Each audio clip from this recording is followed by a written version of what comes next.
Late us see this question. यहाँ पर कह रहा है question, let A and B are two matrices of 2x2 order with real entries, और हमें दिया है कि ए बी जो है वो नल मैट्रिक्स है, एंड ट्रेस ऑफ ए बराबर ट्रेस ऑफ बी बराबर कितना दिया है, 0 दिया है।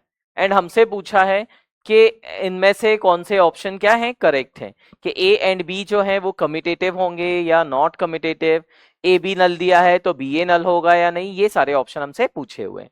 तो ए और बी दो मैट्रिक्स मान लेते हैं हम ऐसे जिनका प्रोडक्ट नल हो और जिनका ट्रेस क्या हो, 0 हो।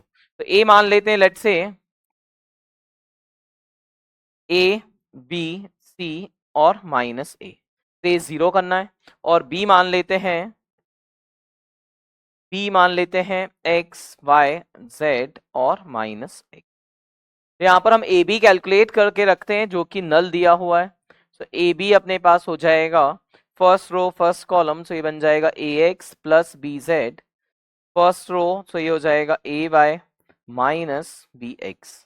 सेकेंड रो से हो जाएगा c x minus a z, और ये हो जाएगा c y minus minus plus a x. ये हमें नल दिया है, मतलब ये चारों जो वैल्यू है वो नल है। नाउ अगर मैं बी ए कैलकुलेट करने जाऊं, बी ए, तो बी ए कैसे आएगा अपने पास, देखें बी ए फर्स्ट रो फर्स्ट कॉलम, तो ये बन जाएगा फर्स्ट रो फर्स्ट कॉलम, से ये बन जाएगा a x plus c Y. Similarly हम देखें फर्स्ट रो सेकेंड कॉलम, तो ये बन जाएगा b x minus a y. ठीक, ऐसे ही सेकेंड रो फर्स्ट कॉलम, तो ये बन जाएगा a z minus c x. Second row fourth second column से बन जाएगा बी जेड और प्लस ए एक्स। तो अब a x plus c y यहां से 0 आ रहा है तो ये 0 हो गया। फिर B x minus a Y यहां से 0 आ रहा है तो ये भी 0 हो गया। ऐसे ही सी x minus a z minus c x, वो यहां से 0 आ रहा है तो ये भी 0 हो गया।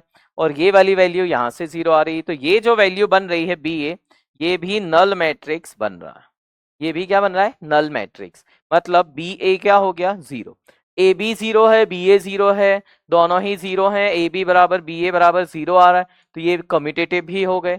कम्यूटेटिव हो गए तो कम्यूटेटिव नहीं है वाला ऑप्शन गलत हो गया, और दोनों नल हमने लिए नहीं है, तो बी और सी तो गलत हो गए। ए और डी इस क्वेश्चन के करेक्ट ऑप्शन है।